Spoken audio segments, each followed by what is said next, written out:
മിശിഹായിൽ പ്രിയമുള്ളവരെ, ആഗമനകാലത്തിലെ 15-ാം ദിവസമായ ഇന്ന് നമ്മുടെ കുടുംബങ്ങളെ സ്വർഗതുല്യമാക്കേണ്ടതിൻ്റെ പ്രാധാന്യത്തെക്കുറിച്ച് നമുക്ക് ഒരു നിമിഷം ചിന്തിക്കാം. ക്രിസ്മസ് ഒരുക്കങ്ങൾക്കിടയിൽ നമ്മുടെ കുടുംബ ബന്ധങ്ങൾ ആഴപ്പെടുത്താൻ നാം പ്രത്യേകം ശ്രദ്ധിക്കണം. ഉണ്ണിയേശു പിറന്ന പുൽക്കൂട് ലളിതമായിരുന്നെങ്കിലും അത് സ്നേഹത്താലും വിശ്വാസത്താലും നിറഞ്ഞ ഒരു സ്വർഗീയ ഭവനമായിരുന്നു. ദൈവപുത്രൻ ഒരു കുടുംബത്തിലാണ് പിറന്നത് എന്നത് കുടുംബജീവിതത്തിൻ്റെ മഹത്വം വെളിപ്പെടുത്തുന്നു. അത് ദൈവമുണ്ടാക്കിയ ഒരു സംവിധാനമാണ്. ദൈവ കുഞ്ഞിനെ ഭൂമിയിലേക്ക് നേരിട്ടയക്കാൻ എത്രയോ സംവിധാനങ്ങൾ പിതാവായ ദൈവത്തിനുണ്ട്.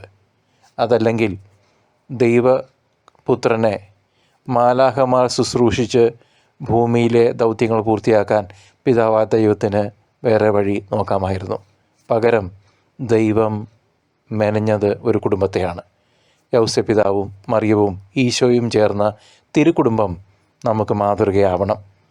അവിടെ പരസ്പര ബഹുമാനവും കരുതലും അനുസരണയും ഉണ്ടായിരുന്നു. ഇന്നത്തെ നമ്മുടെ കുടുംബങ്ങളിൽ ഈ സ്നേഹവും ഐക്യവും എത്രത്തോളം ഉണ്ടെന്ന് നാം ഈ നിമിഷം ആത്മപരിശോധന നടത്തണം. മത്തായി 18:20 കർത്താവ് പറയുന്നു, 2-3 പേർ എൻ്റെ നാമത്തിൽ ഒരുമിച്ച് കൂടുന്നിടത്ത് ഞാൻ അവരുടെ മധ്യേയുണ്ട്. ഈ വചനം കുടുംബ പ്രാർത്ഥനയുടെ ശക്തിയെ ഊട്ടിയുറപ്പിക്കുന്ന വചനവുമാണ്. കുടുംബമായി ഒരുമിച്ച് പ്രാർത്ഥിക്കുമ്പോൾ ഈശോ നമ്മുടെ ഭവനത്തിൽ സന്നിഹിതനാകുന്നു. കൂടുമ്പോൾ ഇമ്പമുള്ളതാണ് കുടുംബം. അങ്ങനെ കുടുംബം ഒരു ചെറിയ സഭയായി സ്വർഗത്തിൻ്റെ ഒരു നേർക്കാഴ്ചയായി മാറുന്നു. നമ്മുടെ കുടുംബാംഗങ്ങൾക്കിടയിൽ സമാധാനവും സന്തോഷവും വളർത്താൻ നമുക്ക് പരിശ്രമിക്കാം.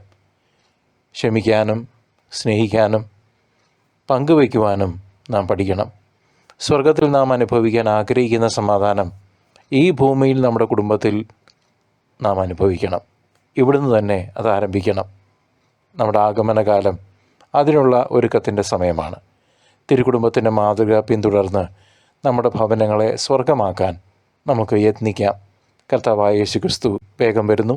അവിടുത്തെ വരവിനായി നമുക്ക് ഒരുങ്ങാം.